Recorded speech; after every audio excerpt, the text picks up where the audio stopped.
সেমাই সাবুর mixed এই নাস্তাটি বাচ্চাদের জন্য হতে পারে খুবই মজার একটি খাবার এবং এই খাবার খেলে বাচ্চাদের যেমন ওজন বাড়বে ঠিক তেমনি প্রোটিনের চাহিদাও পূরণ হয়ে যাবে। আসসালামু আলাইকুম প্রিয় দর্শক, বাচ্চাদের খাবার রেসিপির আজকের আয়োজনে রয়েছে খুবই পুষ্টিকর, মজাদার, স্বাস্থ্যকর এমনই একটি খাবারের রেসিপি। এই খাবারটি তৈরি করতে খুবই অল্প সময় লাগে, তবে অল্প সময় লাগলেও বাচ্চারা যেমন মজা করে খায় তেমনি কিন্তু বাচ্চার ওজনও বেড়ে যায়। তো বাচ্চা যদি মজা করে খায় আগ্রহ দিয়ে, সেক্ষেত্রে কিন্তু তারা যেন মজা করে খেতে পারে সেভাবেই তো রান্নাটা করে দিতে হবে। তো এখানে আমি সেমাই নিয়েছি, আর সেমাই একটু ঘি দিয়ে তারপরে হালকা ভেজে নিচ্ছি। এরপরে এখানে আমি জাল করে রাখা গরুর দুধ দিয়ে দিয়েছি। আপনি 9 মাস 10 মাস বয়স থেকে কিন্তু বাচ্চার খাবারে গরুর দুধ দিয়ে যে কোনো খাবার রান্না করে খাওয়াতে পারবেন, তবে সেই গরুর দুধ কিন্তু সরাসরি খাওয়াতে পারবেন না। তো যাই হোক, আমি এরপরে কিন্তু মিষ্টি স্বাদের জন্য তাল মিষ্টি দিয়েছি।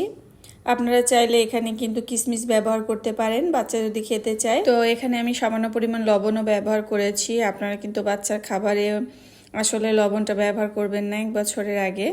তো যাই হোক, এখানে আমি রান্না করে রাখা সাবুদানাটা সেটাও মিশিয়ে দিয়েছি।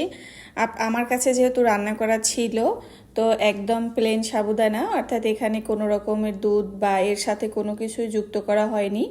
তো এটা যেহেতু আসলে সাবুদানা, তো একটু রান্নার পরে বেশ কিছু সময় থাকলে সেটা কিন্তু অনেকাংশে সাদা হয়ে যায়। তো যাই হোক, এই খাবারটা আমি যে সাবুদানাগুলো রেখেছি সেটাও কিন্তু সেমাইয়ের সাথে মিশিয়ে দিয়েছি। আপনারা ইনস্ট্যান্ট সাথে সাথে রান্না করে কিন্তু বাচ্চাকে খাওয়াতে পারেন। যেহেতু সাবুদানাটা ছিল, এই কারণে সেমাইয়ের সাথে মিশিয়ে দিয়েছি। তো এতে কিন্তু খাবারটা অনেক মজাদার হয়, একটু পিচ্ছিল ভাব হয়, তো বাচ্চারা কিন্তু সহজেই খেয়ে নেয়। আর তাছাড়া কিন্তু এতে কিন্তু বাচ্চার দীর্ঘ সময় পেট ভরা থাকে এবং সেই সাথে কিন্তু বাচ্চাদের ওজনও বৃদ্ধি হয়। তো এখানে আমি দিয়ে দিয়েছি প্রোটিন পাউডার, অর্থাৎ বাদাম গুঁড়ো যেমন বাচ্চার প্রোটিনের চাহিদা পূরণ করে, তেমনি কিন্তু বাচ্চাকে মেধাবী করতেও অনেক সাহায্য করে। তো যাই হোক, এখানে কিন্তু আপনাদের পছন্দ অনুযায়ী খাবারের ঘনত্ব বাড়িয়ে কমিয়ে নিতে পারেন। তো এই তো রান্নাটা হয়ে গিয়েছে। আর এর আগে তো আপনারা অবশ্যই বাচ্চাকে শুধু সেমাই দিয়ে নাস্তাটা খাইয়েছেন। তো এভাবে যদি সেমাই আর সাবুদানা দিয়ে যদি একসাথে খাওয়ান, সেক্ষেত্রে কিন্তু বাচ্চারা অনেক পুষ্টি পেয়ে যাবে। আর এই খাবারটা কিন্তু আপনি 8 মাস বয়স থেকে চাইলে বাচ্চাকে খাওয়াতে পারেন, সেটা যে কোনো বয়সী বাচ্চারা হতে পারে। তো এই তো এখানে কিন্তু আমি আমার বাচ্চার জন্য খাবারটা তুলে নিচ্ছি।